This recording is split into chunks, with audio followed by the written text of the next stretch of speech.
In 1809, British diplomat Benjamin Bathurst was standing in an enclosed, populated courtyard in Prussia.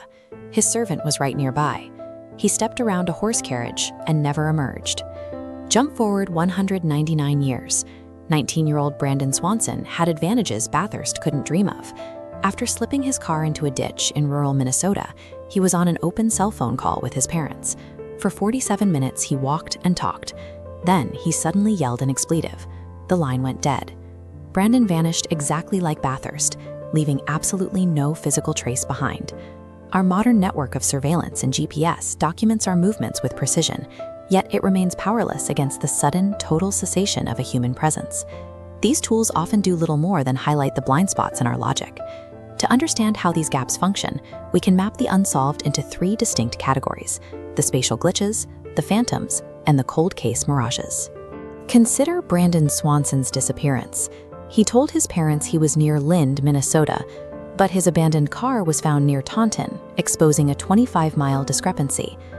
Because he walked under a false assumption, the huge search grid over vast farmland never found a trace of him. This disorientation scales up in hostile terrain. Around Vermont's Glastonbury Mountain in the late 1940s, multiple hikers walked down established trails, slipped out of sight, and were never seen again. But a person doesn't need a sprawling forest to vanish. In 1949, 68-year-old James Tedford was traveling on a moving Greyhound bus. Witnesses confirmed he was in his seat. His luggage remained in the overhead rack. Yet when the bus pulled into its next stop, Tedford was gone. Spatial glitches suggest that under specific conditions, whether a dark field or a moving vehicle, the environment can effectively erase a person. They prove that our physical laws are only as reliable as our ability to observe the people within them.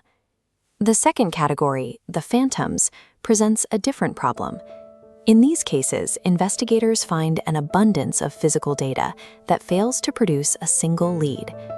In December 2000, an attacker killed the Miyazawa family in Tokyo, then stayed in the house for hours, resting on the sofa. He ate their food and used the family's computer, leaving a clear forensic trail. This behavior left a precise forensic trail: fingerprints, a murder weapon, and a rare DNA profile. Yet, across 16,000 tips and 2 decades of work by 280 officers, the data has never found a match. This failure of data also haunted the Great Depression, a time when chaotic, impoverished shantytowns were filled with transient workers navigating the breadlines. This environment provided cover for the Mad Butcher of Kingsbury Run. In 1930s Cleveland, the killer dismembered over a dozen victims with anatomical precision, suggesting professional medical knowledge. The butcher actively taunted law enforcement. Famed officer Elliot Ness grew desperate to find the killer's hiding spots. He ordered the shantytowns burned to the ground, but the perpetrator remained unidentified. A physical footprint is useless if the person who left it exists entirely outside the system's database. Phantoms prove that the perpetrator's anonymity is their most effective weapon. The cold case mirages occur when technology finally evolves, but the physical evidence itself degrades day by day. In 1959, the Walker family was murdered in their Florida farmhouse. The original investigators recovered only a single shotgun shell and a shoe print. Decades later, DNA testing offered a potential link to Perry Smith and Richard Hickok. But by the time the technology was ready, the 60-year-old sample had degraded too far to confirm the match. The same limitation defined the 1957 boy in the box. The child was abandoned in a city with limited record-keeping, leaving police with no paper trail for the bassinet box he was found in. It took 65 years for science to overcome that lack of records. In 2022, advanced genetic genealogy finally identified the boy as Joseph Augustus Sorelli. This is the core of the mirage. Science can reach back through history to tell us the name of a victim, but it still cannot tell us why they were killed or by whose hand. From an enclosed courtyard in 1809, to a moving bus in 1949, to a Tokyo home in 2000, the unknown operates independently of our progress.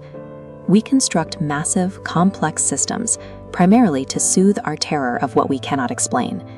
The state police in Vermont were formed because people were vanishing. We build DNA databases because we need to believe that every killer has a name. Restoring Joseph Sorelli's name proves that these systems are vital. But they are tools for recovery, not a cure for human malice. This taxonomy reminds us that we are not the masters of our environment. Despite our technology, some mysteries will succeed.